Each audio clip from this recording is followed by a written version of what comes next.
Good morning student. आज हम start कर रहे हैं सुगम भारती हिंदी क्लास 6 चैप्टर 10 कोई नहीं पराया। इस धरती पर कोई भी पराया व्यक्ति नहीं है। तो इस कविता में आपको कुछ नैतिक मूल्यों और मानवीय गुणों के बारे में बताया गया है। ये कविता लिखी गई है गोपाल दास नीरज के द्वारा। पढ़ते हैं हम इस कविता को। कोई नहीं पराया, मेरा घर सारा संसार है। इस लाइन का क्या अर्थ होता है कि कवि ये सोचता है कि मेरे लिए कोई भी पराया नहीं है। केवल मेरे घर में रहने वाले ही सदस्य मेरे अपने नहीं है, बल्कि संसार में रहने वाले सभी सदस्य मेरे अपने हैं। ये पूरा जो घर संसार है यही मेरा घर है। मैं न बंधा हूँ देश काल की जग लगी जंजीर में, मैं न खड़ा हूँ जाति पाति की ऊंची नीची भीड़ में।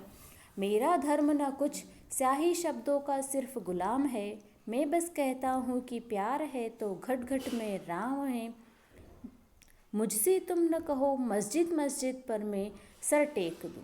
इस लाइन में क्या बताया गया इस पैरा में आपको कि मैं किसी भी देश की जंजीरों से नहीं बंधा हूँ। देश की जो जंजीरें अर्थात जो बॉर्डर बनी हुई है कि कोई हिंदू है, कोई मुस्लिम है, कोई भारत में है, कोई पाकिस्तान है, तो ऐसे इस कविता में बिल्कुल भी नहीं कहा गया है। यहाँ क्या बताया गया कि मैं किसी भी सीमा में नहीं बंधा हुआ हूँ। देश और समय की सीमाओं में जो जंजीरें खा जाती है, जो लोगों को जंजीरें जड़ लेती है, लोगों को आपसी भेदभाव के कारण अलग अलग कर देती है, में उन मानवीय गुणों से युक्त है।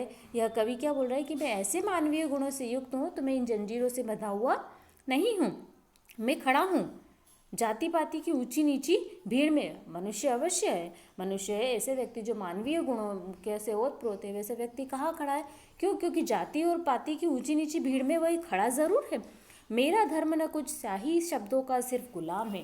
वो क्या सोचता है कि हमारा जो धर्म है वो कोई हिंदू, मुस्लिम, सिख, ईसाई या किसी भी धर्म या संप्रदाय से रिलेटेड नहीं, और ना ही किसी कुरान, बाइबल, गीता या किसी भी ग्रंथ में लिखी हुई स्याही के द्वारा उनके अंतर्गत हमारा गुलाम नहीं बना हुआ हूँ। मैं तो केवल इतना ही कहता हूँ कि अगर आपसी भाईचारा है, आपस में प्रेम है, तो यहाँ पर घट घट में राम का वास है। हर मनुष्य में भगवान का वास है।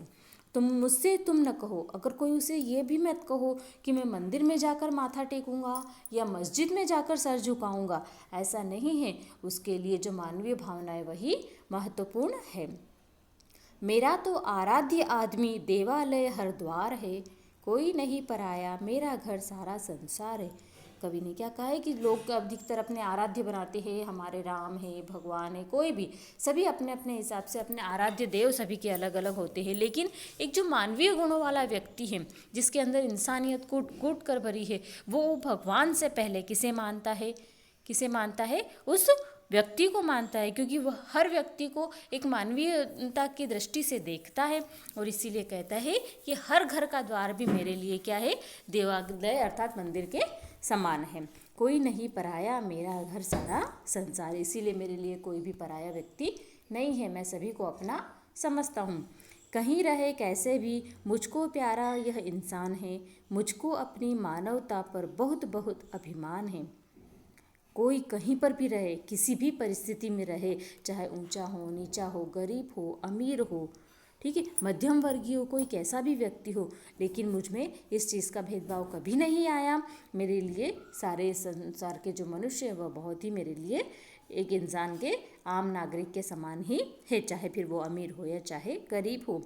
मुझ में जो मानवता भरी हुई है उसका मैं बहुत बहुत अभिमान करता हूँ, क्योंकि जिस व्यक्ति में मानवता का भाव होता है उसके अंदर सच्चाई की एक ऐसी ताकत विद्यमान होती है जिससे कि वह लोगों के लिए एक आकर्षण का केंद्र बनता है।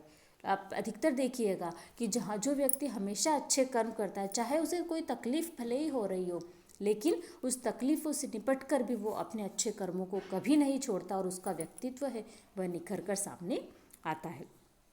अरे नहीं देवत्व, मुझे तो भाता है मनुजत्व। क्या कहते हैं? मेरे अंदर देवत्व का भाव नहीं है, देवता नहीं बनना चाहता, मैं तो मनुष्यता का भाव रखना चाहता हूँ। और छोड़कर प्यार नहीं, स्वीकार सकल अमृतत्व भी। मुझे प्यार को छोड़ देना बिल्कुल भी पसंद नहीं है, और अगर उसके बदले में मुझे अमरता का वरदान भी ले तो वो भी मैं नहीं चाहता। मुझे सुनाओ तुम न स्वर्ग सुख की सुकुमार कहानियाँ, मेरी धरती सौ सौ स्वर्गों से ज़्यादा सुकुमार है, कोई नहीं पराया, मेरा घर सारा संसार। क्या कह रहे हैं कि मुझे ऐसे देवी देवताओं की या स्वर्ग की या सुंदर अप्सराओं की कहानियाँ मुझे मत सुनाओ, ये जो धरती है ये भी हजारों सुकुमारों और देवताओं से बढ़कर है, ये स्वर्गों से सौ स्वर्गों के बराबर है, क्योंकि कहा जाता है कि जन्मी जन्मभूमिश्च स्वर्गादपि गरीयसी। माता और मातृभूमि जो हमारी होती है वह स्वर्ग से भी बढ़कर है। जहाँ हमने जन्म लिया है, जहाँ हमारा अंत होगा, वह सहती क्या है, वह हमारे लिए अपने यहाँ पर आए हो इस जीवन में तो अच्छे कर्म करो, लोगों के साथ अच्छा मेल मिलाप रखो, आप इंसानियत का भाव रखो, आपसी भाईचारे का भाव रखो, तो ही आपके लिए स्वर्ग के रास्ते हमेशा के लिए खुल जाएंगे। उसके लिए मोक्ष प्राप्त करने के लिए आवश्यक नहीं है कि हम लोग तपस्या करें, ऐसा कुछ करें, कुछ नहीं आवश्यक है। केवल अपने अंदर सच्चाई का भाव रखें और हर पल लोगों की सेवा में अपने स्वयं को तत्पर रखें। इसीलिए कहा है कि मेरा कोई पराया नहीं है, ये जो सारी संसार है वही मेरा घर है। नेक्स्ट पेज पे आइए। मैं सिखलाता हूँ कि जियो और जीने दो संसार को, जितना ज़्यादा बांट सको तुम बांटो अपने प्यार को। हंसो इस तरह हंसे तुम्हारे साथ दलित यह धूल भी, चलो इस तरह कुचल जाए पग से कोई शूल भी।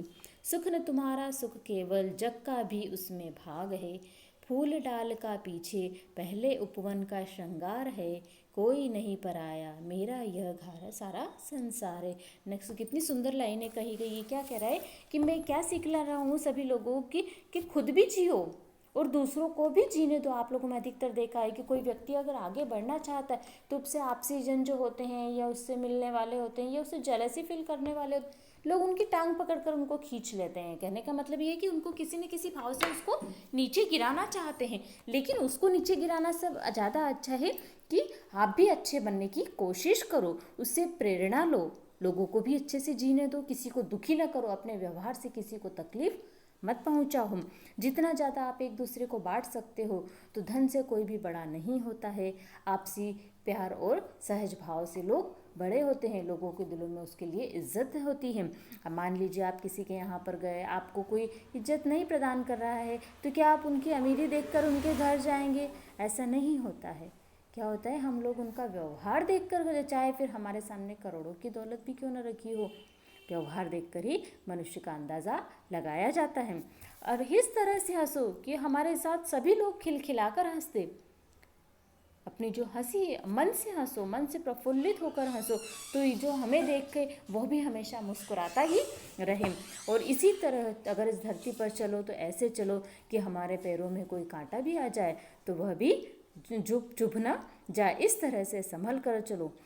सुख न तुम्हारा सुख केवल, ये जो हम खुश रहते हैं तो ये हमारा सुख नहीं है। हम सोचते हैं कि हमने कुछ कार्य किया है तो हम उससे बहुत खुश है, प्रसन्न है, लेकिन उसमें उसके साथ साथ अगर आप गहराई में जाकर सोचोगे तो उसमें कितने ही लोगों का सहयोग भी होता है और इसमें सभी का भाग भी होता है।